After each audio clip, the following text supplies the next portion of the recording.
Olá, Oi, tudo bem? tudo bem, e você? Tudo ótimo. Eu dei o clique para começar a live e lembrei que eu não pus meus fones ainda. Tá em tempo. Tomara. E aí, O Luciana, som como tá é que bom? tá? Você tá me ouvindo bem? Tô te ouvindo super bem. Ouvindo bem? Tá. Eu ouço, replico um pouquinho quando eu falo, mas tá ok. Tá? Tá dando? Porque às vezes fica muito ruim, né? Ficar se ouvindo. Não, se começar a atrapalhar, eu te falo, mas acho que Tá bem. Ai, que bom. Me diga então, que bom que deu certo. Fiquei aí. Uma Eu feliz também pelo fiquei convite. super feliz. Obrigada por ter aceitado esse convite, Lui, você é demais. Foi uma pena que a gente não pôde se encontrar fisicamente, que a gente teria se encontrado, Pois né, umas é, 2 semanas atrás no seminário. O seminário pois é. ainda não foi cancelado, só foi adiado, ainda não tem data. Mas estamos aqui aquecendo, sabe? Essas lives são para a gente aquecer todas as mentes, todos os corações para o seminário. É Para quando importante, né? Nesse momento ficou todo é, mundo meio parado, meio estagnado. Até o projeto de mestrado mesmo, né? Do qual a gente vai falar um pouquinho, uhum. a gente teve que suspender, né? Nossa, que Então, pena. enfim, é bom a gente poder falar um pouquinho, trocar um pouquinho, né? Uhum. Acho que Uhum. é acolhedor de alguma forma para todo mundo, né? Nossa, com certeza. Para mim e para o pessoal que eu vejo que tem comentado, que está participando das lives, tem sido muito acolhedor. Uma forma também do pessoal que não poderia vir no seminário ver um pouquinho dos nossos palestrantes. Sim, sem E não dúvida. é e uma forma da gente divulgar para mais pessoas poderem ir no seminário quando ele for reagendado. Vai Ô, ser um Lu, e sucesso. antes. Ai, tomara! Vai, tenho certeza. O tema é lindo. Ai. Vocês estão organizando super bem, vai ser lindo. Obrigada. Antes da gente começar a conversar sobre o seu projeto de mestrado, sobre o Musicando, apresenta você brevemente para quem está entrando e não te conhece. Bom, eu sou mineira, em primeiro lugar. Eu não te conheço também, então. Viziana, São Paulo, todo mundo sempre achei que era paulista. Não. Eu sou do sul de Minas, uma cidade pequenininha lá, Guaxupé. Ah, que ótimo, conheço. E aí depois que eu casei, que eu vim para São Paulo, então já tem Uhum. 20 anos que eu estou em São Paulo, Uau. né? E aí Ontem. aqui em São Paulo, pois é. Aqui em São Paulo é que eu descobri a musicoterapia, né? Descobri que tinha uma Hum. faculdade de musicoterapia. E aí então eu fiz a graduação aqui na FMU. Ah, que legal. Durante a graduação, eu conheci vários modelos, fui fazendo vários cursos, mas aí Uhum. fui para Buenos Aires e tive uma experiência lá com o modelo Benenson Com o próprio e me identifiquei Benison? muito com o próprio Benenson. Ai, que lindo. E aí eu me identifiquei muito, né? E desde Uhum. então, isso foi 2004, no terceiro ano da graduação. Uhum. Eu então passei a me especializar no modelo, né? Passei Uhum. a me dedicar ao modelo, ao estudo do Uhum. modelo.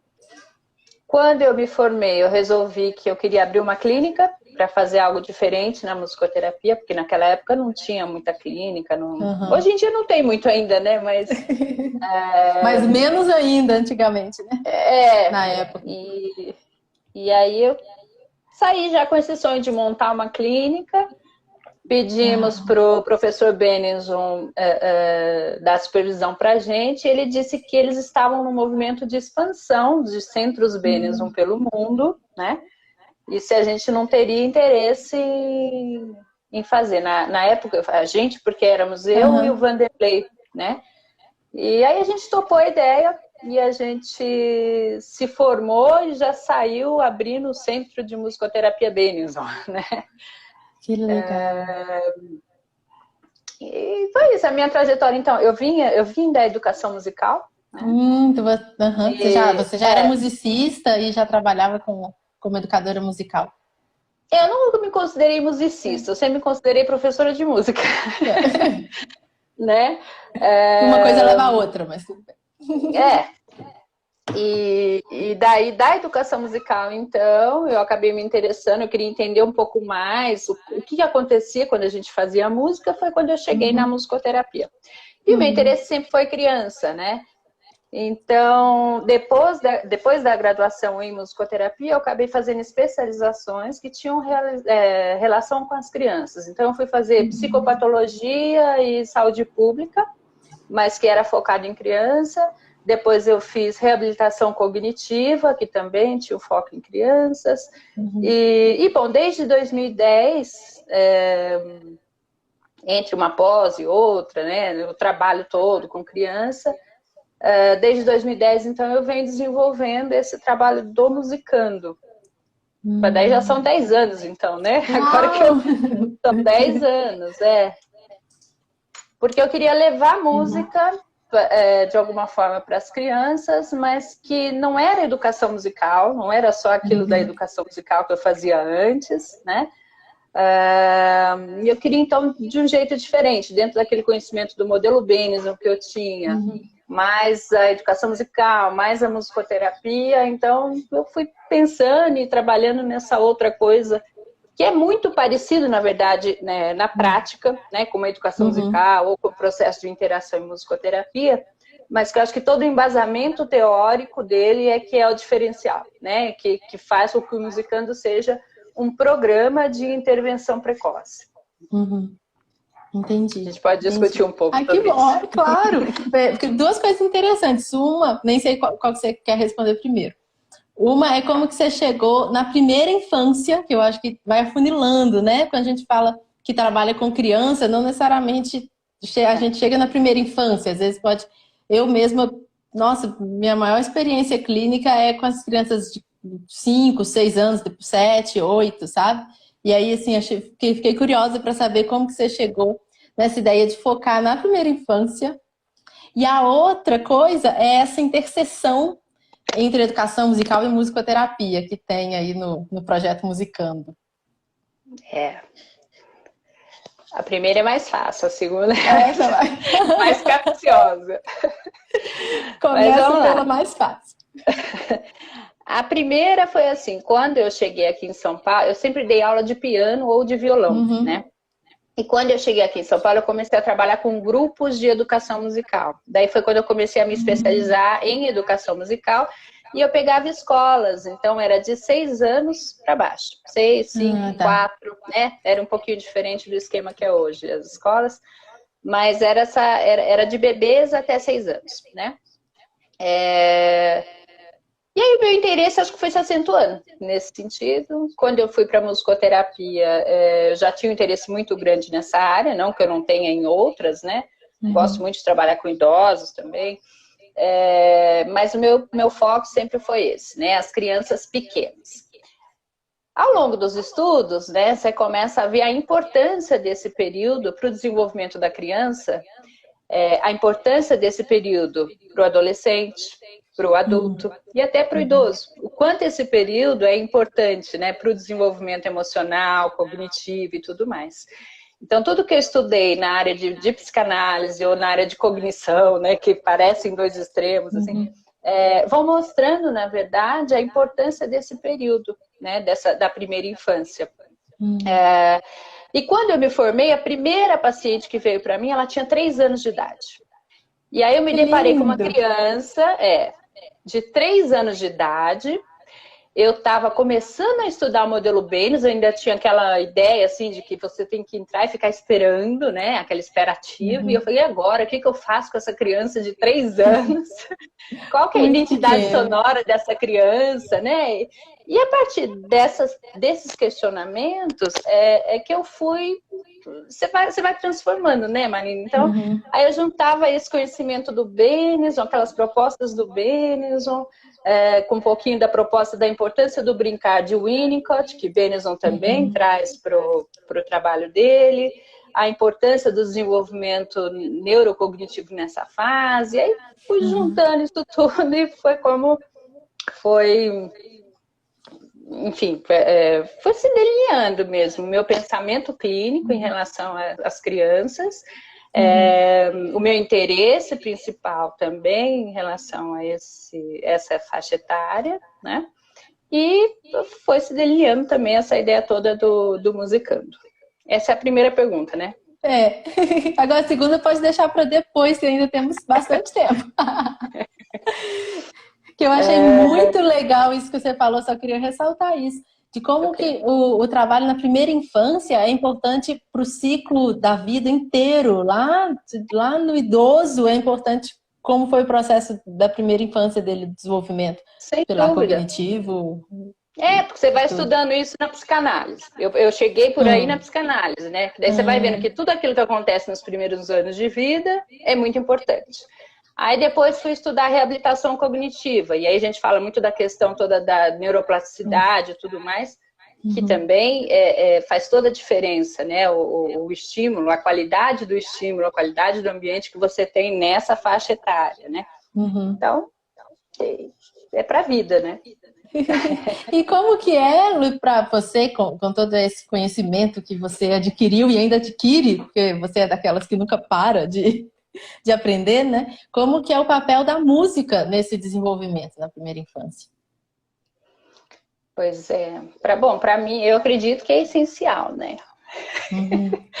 Para mim, eu sou muito apaixonada assim, por esse tema, porque o que você vai descobrindo? Dentro daquilo que eu falei primeiro, né, da importância do brincar, primeiro você descobre que com a música você pode brincar de uma maneira muito fácil com a criança. Mesmo que você não saiba brincar, quando você dá esse recurso para uma mãe, por exemplo, que não sabe brincar, mas você ensina essa mãe a brincar com música, você abre uma possibilidade imensa dela de brincar, né?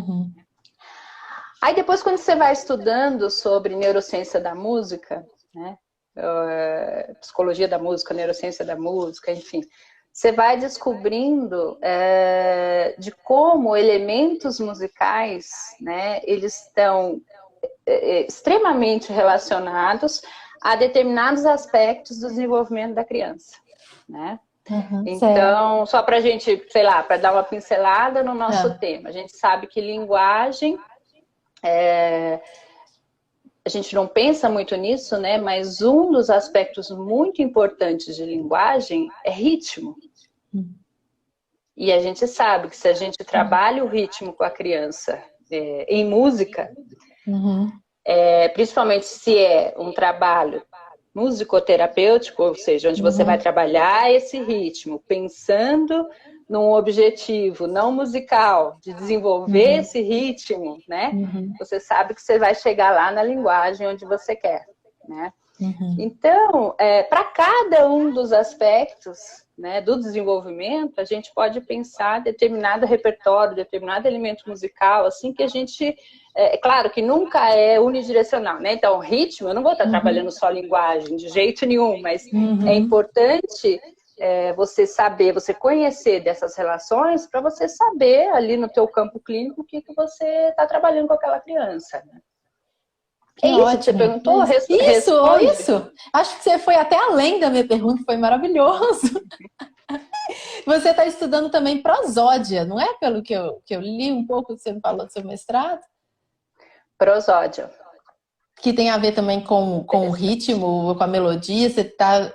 linkando, assim, algum elemento específico? A prosódia é interessante, assim, porque ela é tão importante, tanto em música quanto em linguagem, né? E que a gente, muitas vezes, não... assim, eu vejo muitas pessoas que não falam de prosódia, não sabem exatamente o que é prosódia, né? Começa conceituando, então, pra gente. A prosódia, então, ela nada mais é do que a música da fala, vamos dizer assim, que é a música da fala, né? Então, tem a ver com a entonação que a gente usa, com o ritmo que a gente usa, né? A gente pode dizer que é a melodia e o ritmo da fala. A criança autista, por exemplo, quando ela quem atende autista sabe que muitas crianças, elas são, tô tentando falar em termos mais simples, mas assim, elas têm uma altura única às vezes para falar, né? Eu não quero fazer tal coisa porque, né? Além de uma altura única, é como se fosse um robô, além de uma altura única, um ritmo único, né? Pac, pac, pac, pac, pac, pac. A gente fala mesmo, fala robótica às vezes, né? Fala robótica, exatamente. Isso é falta de prosódia na fala, né? Porque quando a gente está falando, por exemplo, eu falei aqui com você agora, fiz uma pausa. Na sequência, eu volto e retomo um pouquinho mais rápido, mas de repente eu faço uma pausa. Então, assim, eu tenho durações diferentes, né? Eu tenho andamentos diferentes e eu tenho alturas diferentes. Nossa! É mesmo? E aí, né, quando eu falo é mesmo, entra num outro aspecto muito importante que a gente fala de prosódia emocional, que está diretamente relacionado com a questão da interação social. O quanto que o outro percebe a emoção que a pessoa que está falando está passando para ele. E essa emoção está, vou dizer assim, embutida na prosódia, podemos dizer isso? Na prosódia. Que legal. Tem vários estudos que mostram, por exemplo, que crianças autistas, né, que apresentam essa questão toda da dificuldade da interação social, as pessoas falam em empatia e tudo mais, né, essa dificuldade da empatia, mostra que eles têm um déficit importante na percepção de prosódia. Ou seja, eles não conseguem entender a intenção da fala porque eles não conseguem processar e entender a prosódia que está nessa fala, ou seja, a intenção que o interlocutor tem quando ele fala. Se ele está perguntando, se ele está respondendo, se ele está bravo, se ele está fazendo uma piada, né? Então, é muito relacionado à questão da prosódia. Entendi. Então, é um campo muito rico, um campo bem interessante. E essas questões de dificuldade na prosódia, que afetam no desenvolvimento como um todo, principalmente emocional e social, a gente vê só no autismo ou você vê em outras crianças também com outros diagnósticos, outras patologias? Tem muitos estudos falando de crianças com implante coclear. Então, trabalhar a música nesse sentido, né? E para nós, musicoterapeutas, é o que pode dar embasamento, um embasamento científico importante, né, para o trabalho. É isso, porque a partir da vivência musical, da interação musical, ela pode trabalhar esses elementos prosódicos, melhorar essa percepção prosódica e a emissão prosódica, e isso melhora toda a questão de linguagem, tanto receptiva, né, ou seja, o quanto ele entende a fala, enquanto ela emite a fala. Pessoas com DEL, distúrbio específico de linguagem, também tem vários estudos mostrando a prosódia, a implicação da prosódia, né, desses déficits prosódicos. Pessoas com amusia. Então, tem bastante estudo nesse campo. Nossa, não muitos, legal. Mas tem bastante. Quando você começa a estudar esse assunto, né, o campo fica vasto. Que ótimo! Nossa, Lu, tô aprendendo demais aqui, tô super feliz. Depois, se você puder passar para a gente, e às vezes, se alguém quiser, pede pelo e-mail do seminário, a gente passa alguns artigos, né, alguma coisa assim, quem quiser aprofundar nesse tema. Sem dúvida. Mas agora eu queria entrar no nosso tema polêmico, que você falou, ai, que pergunta difícil. Essas questões, porque tem até uma moça aqui, a Débora, está perguntando quais as semelhanças e diferenças entre a educação musical e a musicoterapia. Que é uma coisa importantíssima, porque para o nosso seminário, que o seminário tem a educação musical e a musicoterapia no nome, né? E muita gente fica em dúvida em como diferenciar e o que é igual. Às vezes tem gente que acha que é muito diferente, tem gente que acha a mesma coisa. Na verdade, assim, tem muitas discussões, né, nesse sentido. Tem muitas opiniões. tem muitas teorias a respeito disso tudo. Eu vou dizer daquilo, né? Vou partir daquilo que eu acredito, e também porque eu vim da educação musical e depois fui para musicoterapia, e assim eu abri mão total da educação musical e coloco que o que eu faço é musicoterapia, não é educação musical. Apesar de muitos pais o tempo todo falarem, vai para aulinha, que legal, aulinha. Eu também passo por isso. A professora de música. Eu acho que essencialmente é assim, é a questão do objetivo que você tem e do caminho que você traça para alcançar esse objetivo, né? Então, um pouco daquilo que eu falei. Quando eu penso num repertório, eu não penso no repertório para que a criança, por exemplo, fique feliz ou só, né? Para que não fique só feliz ou só para ela interagir ali com os amiguinhos ali naquele momento, né? É sempre um pensamento um tanto mais profundo. Então, bom, vai ficar feliz ali com os amigos, sim, mas qual a importância disso para o desenvolvimento socioemocional dessa criança, né? E como é que a gente vai fazer, vai usar essa música, quais os recursos que a gente vai utilizar para que ela realmente possa usar aquilo como um fazer dela, né? Um fazer musical dela e uma conquista dela, que não seja simplesmente reproduzir a música, né? Então, o meu último objetivo é que ela aprenda aquela música, por exemplo. Para mim, pouco importa se ela realmente vai chegar daqui 3 semanas e conseguir cantar aquela música. O que importa é todo o processo que ela passou de poder interagir com alguém, imitar, tentar, pelo menos, imitar esse alguém, tentar chamar a atenção desse alguém, né? Porque aí a gente está falando de comunicação, de interação, de desenvolvimento socioemocional, né?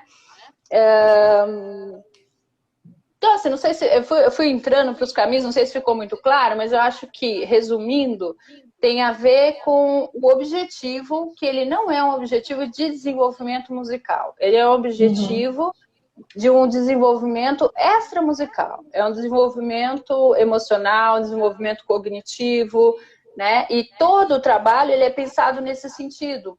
Então, não existe assim um repertório aleatório, né? Quando você está ali, seja no programa Musicando, ou se você está na clínica com uma criança, o pensamento é sempre a partir da necessidade da criança. Então, o que aquela criança precisa naquele momento? O que aquela criança traz para você naquele momento? E aí você lança a mão de repertórios, somado ao teu conhecimento teórico todo que está por trás, e leva aquilo buscando o desenvolvimento de determinada habilidade, de determinada competência.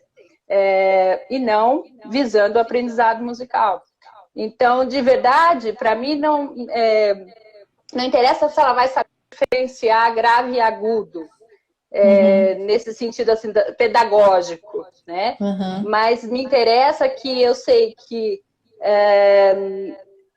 todas as redes neurais lá que ela usa para fazer essa diferenciação de grave e agudo vão auxiliar, por exemplo, no desenvolvimento de linguagem, porque ela vai aprender inconscientemente, né, a partir desse uso dessas redes neurais, ela vai aprender a diferenciar grave e agudo, que vai fazer com que ela consiga desenvolver fala, por exemplo, ou compreender, ou emitir, né?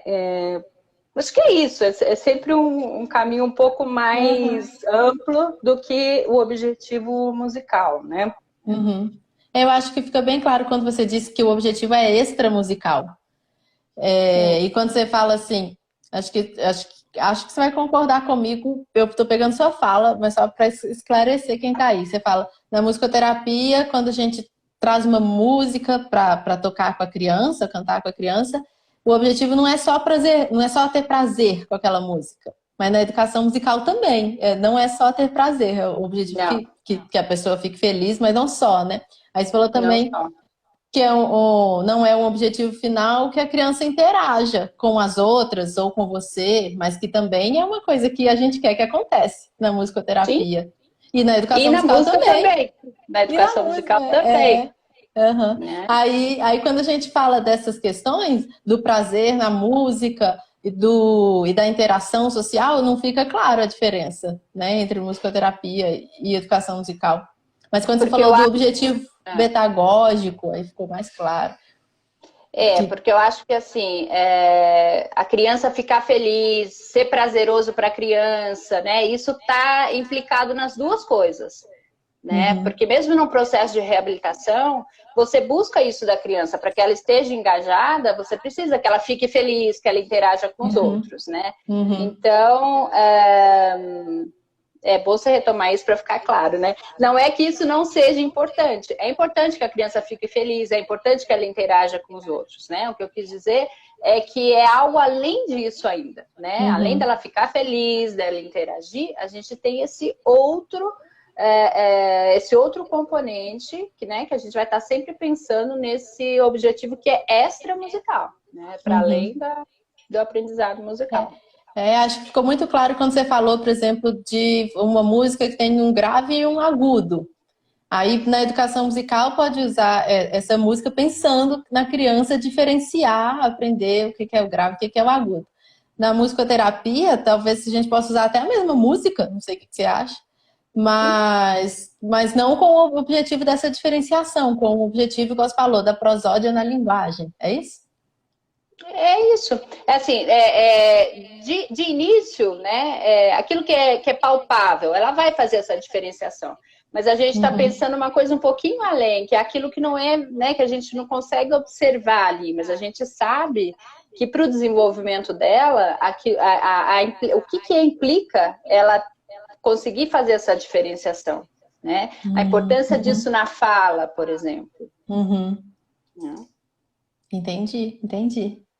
E aí, isso veio com uma curiosidade desde o início, quando você falou que você largou a educação musical para trabalhar com a musicoterapia. Você utiliza ou já utilizou atividades, canções que você aprendeu na educação musical e levou elas para um setting musicoterapêutico? Sempre, o tempo todo.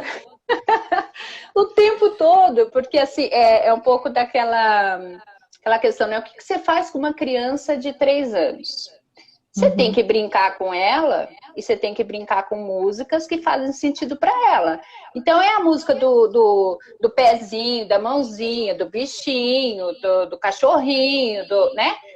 E onde que a gente tem muito desses recursos? Na educação musical, né? Então, assim, eu crio muito, mas eu lanço mão muito também de material que já tem pronto, que tem material excelente por aí, né?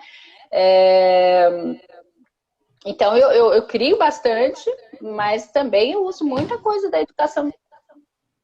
Voltou. Que legal. Voltou. Ixi, cortou. A última coisa que eu ouvi, eu uso bastante da educação musical. Eu tô lembrando... Uso bastante. Tô lembrando que 2 semanas atrás, na data que era o seminário, tivemos algumas lives, e teve live com 2 educadoras musicais.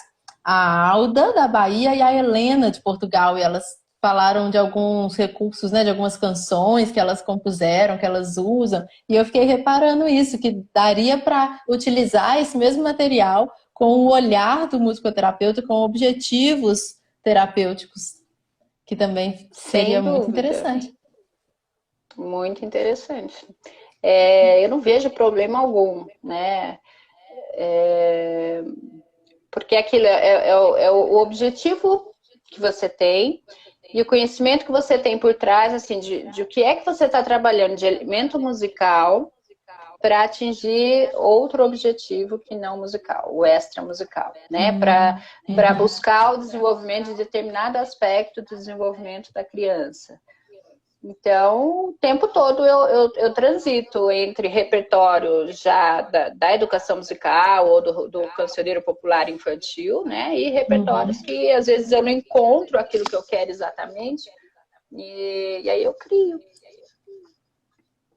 Nossa, e seria legal se um dia, de repente, você quisesse fazer um compilado dessas suas composições A ideia é essa, para né? passar. A ideia é que, dentro do programa Musicando, a ideia é a gente publicar algumas coisas nesse sentido, assim, com repertório mesmo, porque eu acho que pode ajudar bastante, né? Os musicoterapeutas. Que ótimo. Ó, e a Eu não Débora, vejo que as eu não sei se... perguntas. Aqui, eu também Para não mim não tô vendo as corre. perguntas. Ó, Eu eu tô achando toquei isso aqui, muito aí estranho. eu Ah, toquei aqui no... aqui, daí começou a correr. Não, agora Mas o também. meu estava parado na Débora também. Olha lá. Ai, tomara que continue correndo. Vou até escrever aqui sem querer, vocês me desculpem. Eu tenho uma fiel escudeira online, escondida, a Angelita, que A é gente uma sempre tem que ver. das coordenadoras do seminário também. E eu tô com o meu WhatsApp web aberto atrás do meu celular e ela tá me mandando, olha, a Débora perguntou isso. Aí eu dou uma olhadinha ali e te pergunto.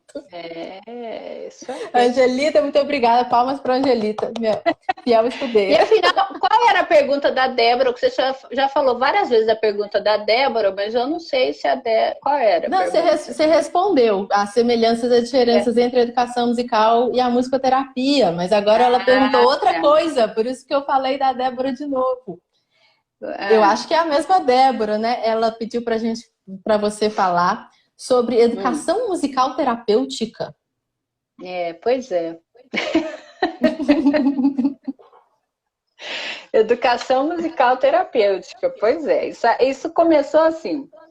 É um Logo termo quando que você usa? Como é que é? é um artigo que eu publiquei com esse termo, porque eu não encontrava outro termo melhor para dizer a respeito daquilo, e eu usei esse termo, educação musical terapêutica. Depois, nesse evento que eu apresentei, acho que foi o simpósio brasileiro de... não lembro o ano, 2013, eu acho, faz um tempo isso. Quase Ou 10 seja, anos já. o Musicando tinha 3, 4 anos, e eu estava tentando encontrar que caminho era aquele, entendeu? Onde é que a gente estava transitando. Por quê? Porque foi na época que mudou aquela lei e passou a ser obrigatório a presença do educador musical na escola. Quer dizer, desculpa, me expressei mal. Passou a ser obrigatório o ensino de música na escola. Que até o maior furo é o fato de não ser o educador. Aí deveria ser um educador musical, mas tiraram lá um itemzinho e acabou ficando assim, qualquer pessoa que não seja especialista pode ser. E aí o que aconteceu? O pessoal começou a buscar musicoterapeuta para entrar nesse lugar. Porque junto com essa lei da música veio a lei da inclusão. Então, você tinha nas escolas, principalmente nas escolas particulares aqui de São Paulo, você tinha crianças de inclusão, esse lugar aberto da aula de música, e aí as pessoas começaram a buscar musicoterapeutas. Então, assim, na clínica mesmo, eu tinha 3 musicoterapeutas do Centro Benison que trabalhavam em escolas nesse lugar, que não era nem de educador musical, e nem de musicoterapeuta. Eles não podiam atender ali como musicoterapia, porque eles não podiam tratar, olhar para aquele paciente, buscar os objetivos daquele paciente e trabalhar nisso. E também não era só educação musical, porque eles precisavam olhar para esse diferencial, para essa, né? Então, a partir dessa discussão toda, desse lugar que a gente não sabia muito bem, eu comecei a pesquisar algumas coisas. Existia esse termo professor-terapeuta, né? E aí daí eu falei do educador musical, da educação musical terapêutica, que era esse papel do musicoterapeuta nesse lugar de educador. Vem daí esse termo. Mas é um lugar difícil, assim. Mas é difícil de se discutir, né? Porque, enfim, as coisas vão se transformando, né? Eu preciso até ler esse artigo de novo e ver se eu concordo com o que eu escrevi. Viu, Débora? Eu preciso ler de novo e ver se eu concordo com o termo, né? Claro que tudo que está lá eu concordo, está tudo ok, eu lembro, mas o termo, né? A gente precisa sempre estar olhando para essas coisas e ver se é preciso transformar, né? Transformar não significa mudar de opinião, significa lapidar, significa... lapidar, porque essas coisas são mutáveis, os contextos também são mutáveis, né? Igual você falou, a inclusão em 2013 estava num conceito, num formato que veio desenvolvendo até então, né? Então as demandas também são diferentes. Sem dúvida. O programa Musicando é um programa de musicoterapia. Marina, então, essa é uma... Eu não chamo de programa de musicoterapia. Eu estou chamando por enquanto assim, é um programa de experiências musicais, né? Para intervenção precoce, né?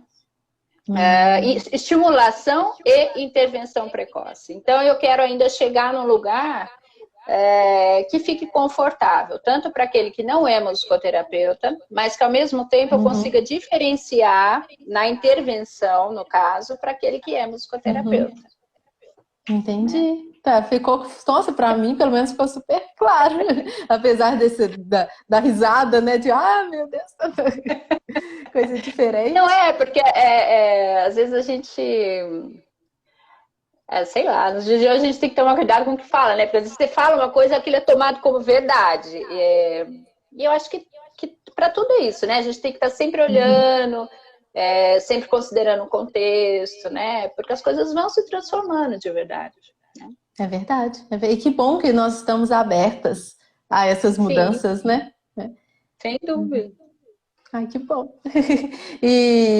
Então o programa Musicando, ele deixa mais amplo, né? Deixa também para incluir. E eu fiquei curiosa para saber se esse termo de estimulação precoce e intervenção precoce é para crianças que têm alguma necessidade especial ou alguma deficiência, ou se essa ideia de precoce é só porque elas são novas e vão se estimular independente de diagnóstico ou não.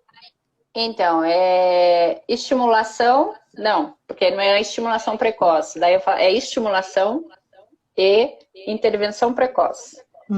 Aí é que está a diferença daquilo que eu te falei, porque ele tanto pode ser um programa que, no meu pensamento, é algo muito próximo, assim, do que a gente chamaria de musicoterapia preventiva, né? Que o Musicando nasceu assim, na verdade, com crianças que não têm nenhuma questão de desenvolvimento, e ele foi pensado nisso, para melhorar habilidades das crianças, para que as crianças sejam bem estimuladas, tenham um ambiente saudável de estimulação, nem além nem aquém, né? Para que elas possam vivenciar a música com todos esses ganhos que a música traz para o neurodesenvolvimento delas, né? E aí, ao longo do tempo, a gente foi percebendo na clínica que ele é perfeitamente aplicável, assim, com uma eficiência muito importante para crianças que têm alguma questão, né? E daí entra a questão da intervenção. Entendi. Entende? Então, eu estou, principalmente agora com o mestrado, eu estou justamente nesse momento, assim, de tentar definir as coisas de uma maneira que não entre em conflito, né? Você entende bem essas coisas, né? Não entra em conflito aquilo que é musicoterapia, aquilo que não é musicoterapia, né? Que eu acho que é importante também. Assim, tem todo um material que a gente sabe que é eficiente, que está sendo aplicado agora em experimento científico, né? Eu espero que a gente tenha bons resultados também, porque para a musicoterapia vai ser bem importante. Mas, independente desses resultados especificamente, a gente tem um monte de pesquisas que vão mostrando, né, a respeito dos ganhos que as crianças têm diante da intervenção musical, né, da experiência musical. Ô, Luiziano, o pessoal está aqui super curioso com esse programa. Nós estamos falando programa Musicando, ficou assim, eu acho que até um mistério. Aí, assim, quem participa desse programa, onde encontrar, desde quando? O pessoal está aqui. Pois é, deixa eu falar, então. Assim, se é individual, se é em grupo também, estou aqui também. A pergunta minha agora, se os pais participam também ou não, dá um contexto geral, assim. Tá, vou dar um contexto geral. O Musicando, ele nasceu há 10 anos, né? Fala, repetir aqui, porque pode ser que as Às pessoas vezes chegaram depois. Chegado agora. Então, o Musicando nasceu há 10 anos atrás e ele começou, assim, em condomínios do bairro onde eu moro. Então, a gente ia para os condomínios e oferecia experiências musicais para crianças de 0 a 6 anos. Então, a gente forma grupos, né? E fazia grupos, né? Isso permaneceu por vários anos. E agora tem 3 anos, mais ou menos, 3, 4 anos, que eu resolvi levar isso lá para o ABC em forma de pesquisa. O ABC é a Universidade Federal. A Universidade Federal do ABC, né? E aí a gente implementou lá, não o programa Musicando, mas assim, algo derivado do programa Musicando, para que a gente pudesse fazer pesquisa. E lá a gente está chamando de Experimente Música. Então, todo o trabalho do Experimente Música, ele é baseado no programa Musicando, né? Então, o trabalho é feito em grupos, de acordo com a faixa etária, no máximo 10 crianças por grupo. Que mais? Eu costumo trabalhar assim, de intervalos pequenininhos, né?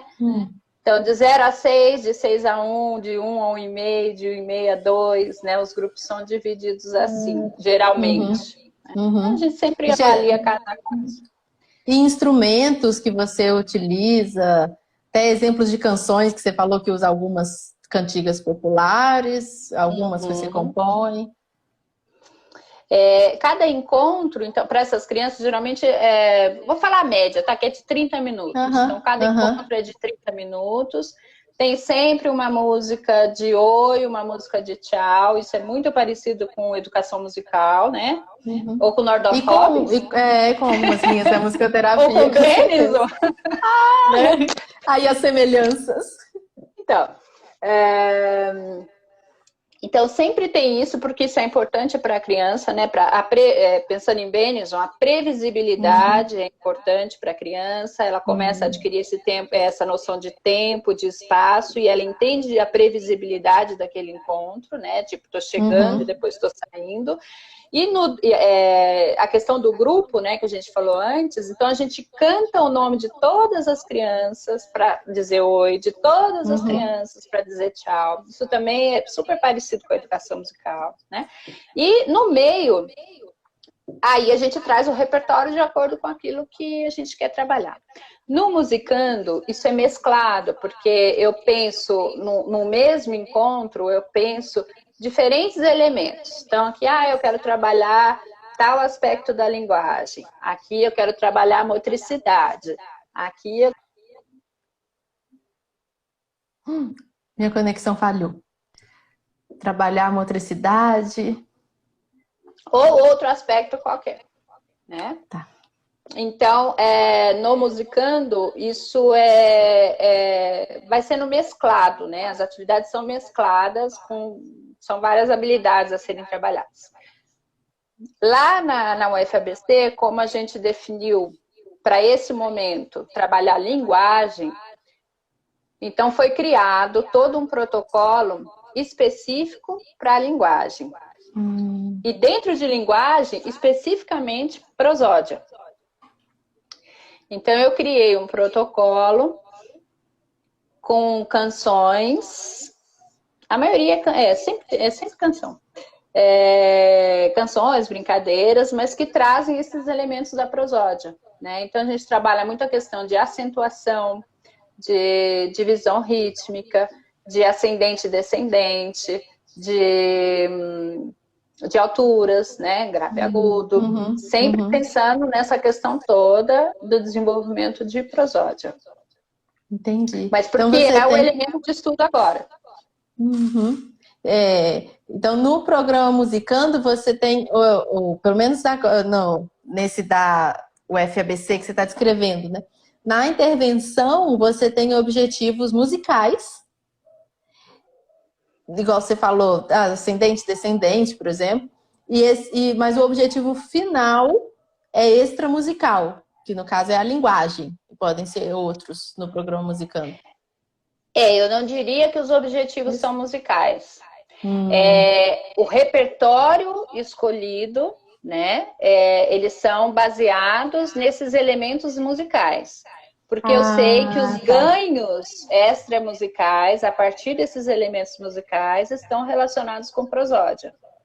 Entendi. É bom que alguém perguntou aqui sobre os objetivos, já está respondido. Então, assim, os objetivos não são musicais. Os objetivos, quando eu penso, né, nesse protocolo, né? Tanto que o projeto eu não lembro o nome exatamente, mas desenvolvimento de linguagem em bebês que passam por um protocolo baseado em elementos prosódicos. Entendi.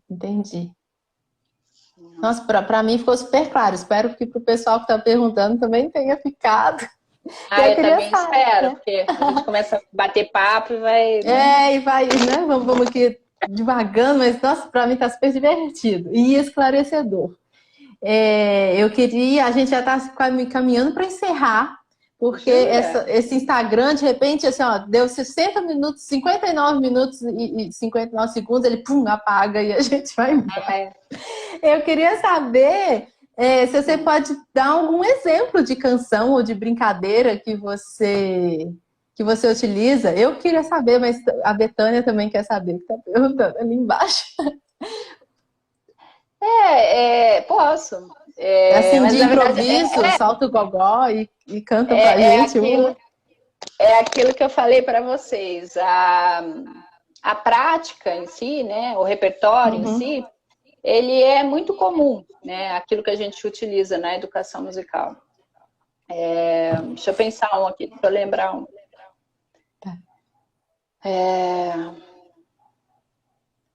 Às vezes uma de oi ou de tchau também, que às vezes a gente tem algumas já prontas, assim. Eu tô pensando nessas que a gente usa lá mesmo. Tem uma da maraca que eu gosto bastante. Como é?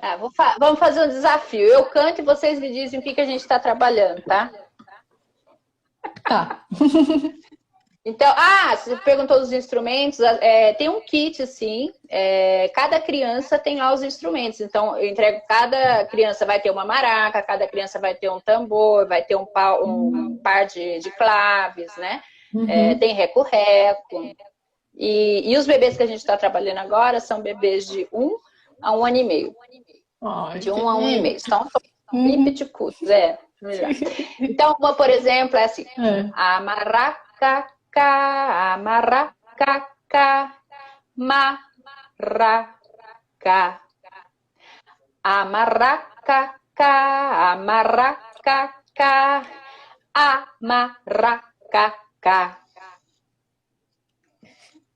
Que ótimo! Foi você que compôs? Essa foi. Ai, que lindo! Então, o que vocês acham que a gente está trabalhando nisso? Vamos ver se alguém responde aqui. Tá todo mundo curioso para saber onde encontra.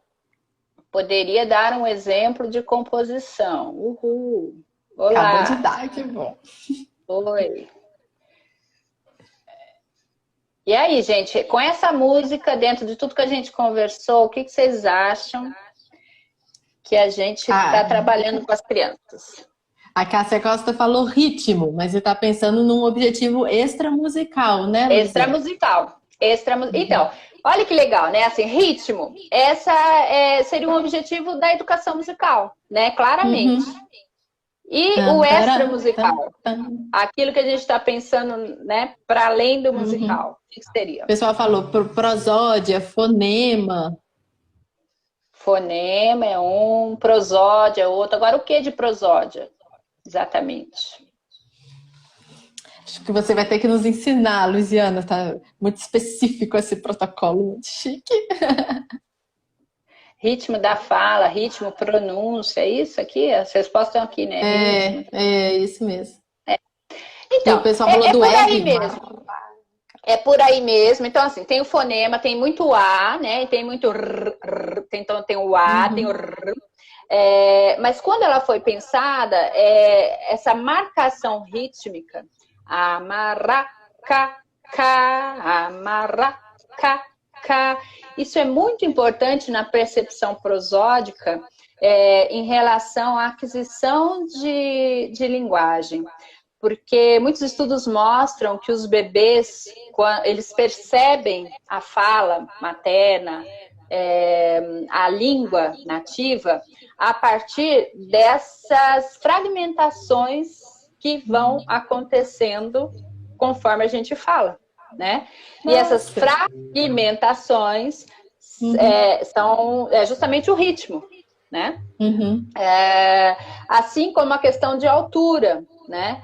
Então, sabe aquela fala que a gente fala? É cheio de prosódia, porque tem todo o elemento de altura, mas tem muito a parte rítmica também, né? Tem toda a duração diferenciada, a divisão rítmica. Então, uma música dessa, quando eu fiz pensando principalmente nessa questão dessa marcação rítmica, na diferença das durações. Porque trabalhando isso, eu sei que eu estou trabalhando toda a percepção prosódica que está intrinsecamente ligada com a aquisição de linguagem. Entendi. Luciana, eu adorei esse desafio. Será que a gente pode fazer mais um?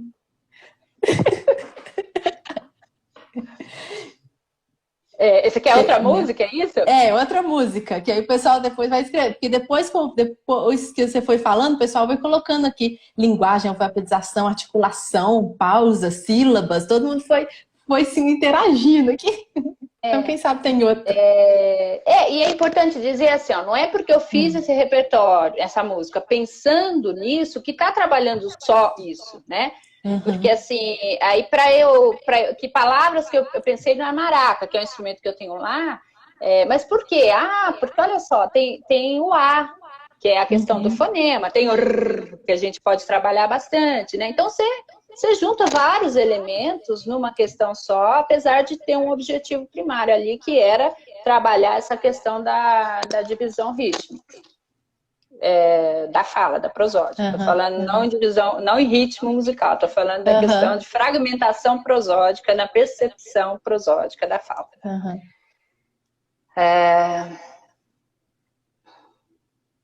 Enquanto você está pensando aí em outra, não pode falar. Eu estou imaginando os bebês olhando você fazer rá, porque o bebê não consegue fazer esse rá, né? E fica assim, não. Não faz. Que diferente não faz. Esse rá. Então, e isso é importante também, né? Se a gente pensar na questão da intervenção, e no caso, no modelo Benison, que é onde eu atuo, assim, eu nunca faço esperando que a criança vá responder aquilo imediatamente, né? Primeiro porque eu sei que ela não... a criança nessa idade, ela nunca vai conseguir fazer o rrr, né? Mas a gente sabe que a criança aprende pela imitação. Então, ela aprende todo o desenho, né? Ela associa com som. Então, aí a gente vai tendo uma série de associações sensório-motoras, visuais, né? Que a criança vai aprendendo. Tô tentando lembrar a música do Oi. Eu canto isso há 3 anos, eu não tô conseguindo. Na hora, assim, que a gente pede no improviso, dá um branco. Caos,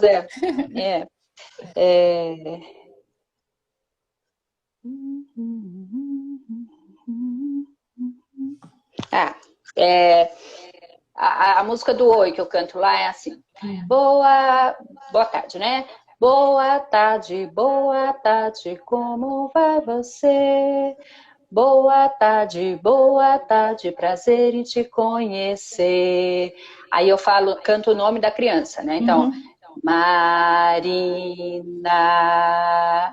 Oi. Marina. E aí, boa tarde, boa tarde. Ai, que Pronto, lindo! tá lançado o desafio. Eu que não sou bebê, amei ouvir o meu nome. Com esse oi. Tem esse ô. Eu não sei como saiu aqui, porque eu tava me ouvindo, mas na verdade é um glissando, tá? E que pega uma oitava. Então tem aí o desafio de o que você está trabalhando mais especificamente com essa canção, é isso? Vamos ver se o pessoal responde. É uma composição sua também? Essa também é. Ai, que bom. O pessoal tá aqui também perguntando onde conseguir acesso a essas composições. Você falou mais no início que é um projeto ainda para o futuro, você publicá-las, né? Essas especificamente, elas foram criadas para o protocolo de intervenção lá do mestrado, né? Então, tá no protocolo específico que vai ser publicado assim que o mestrado for, enfim, assim que seguir, né? Porque a gente está suspenso, suspendeu tudo. Aí ainda na expectativa aí, né? O pessoal, eu vou falar, o pessoal não falou, não respondeu o desafio, mas gente. uma respondeu, identidade. Identidade? Identidade? Porque você fala o nome da criança e ela se identifica, será? Que é isso que você quis dizer? Giro vocal, a Pamela falou. Mas em relação a prosódia, né, que a gente precisa pensar. Porque você está pensando no programa Musicando aplicado na Federal do ABC, você está sempre pensando na linguagem, né? E aí, especificamente prosódia. Ali, no caso, é prosódia da linguagem. Nem é só linguagem, porque aí a gente poderia pensar em fonema, né? Enfim, fazer um programa específico para consciência fonológica, por exemplo. Que é lindo, né? Então responde pra gente aí antes que a live acabe. Pois é. O que você pensou na compondo essa música? Essa tá embutido também aquela questão da fragmentação, né, prosódica. Quando eu falo o nome da criança, tem sim toda a questão da identidade, dela se identificar, dela se sentir ali, né, porque daí tem todo esse processo, né, de integração do grupo, mas o elemento musical que a gente pensou para alcançar esse objetivo dessa fragmentação prosódica, né, da percepção prosódica, está incluído nessa questão de fragmentar o nome, então, em sílabas. Isso usa demais também em educação musical, né? Mas aqui a gente tem esse outro objetivo de desenvolver essa percepção prosódica. Toda a questão do ascendente, quando a gente trabalha a gente sobe uma oitava, então a gente está trabalhando o nome dela primeiro aqui, tan, tan, tan, depois tan, tan, tan, que também tem a ver com... As pesquisas mostram que as crianças têm que elas percebem essa diferenciação prosódica de alturas, né, na compreensão da fala. Então, acho que nessa que a gente pode colocar isso, são essa fragmentação rítmica, a questão do ascendente, que é importante também, que tem a ver com entonação, tem a ver com prosódia emocional, né? E o grave e o agudo aqui, pensando também nessa questão de percepção prosódica em relação a alturas diferenciadas na fala. Gente, uau, maravilhoso. Adorei ele, obrigada. Aqui, algumas outras perguntas que não foram respondidas, não deu tempo, não dá tempo de responder tudo. As pessoas podem te procurar aqui no Instagram mesmo para te perguntar, ou elas mandam um e-mail para a gente no e-mail do seminário e a gente te repassa? Como é que você prefere? Por mim, tanto faz. Como vocês têm feito? Cada um de ainda não patronizamos. Então vamos fazer assim. Podem te procurar aí no perfil seu do Instagram. Tá. E quem quiser os artigos que você falou no início, manda o e-mail para o seminário, que é música primeira infância ufmg@gmail.com. Obrigada, Lu, e boa noite para você. Obrigada por tudo. Amém. Obrigada a todos vocês. Espero que tenha para dar uma ideia aí sobre o que é o trabalho.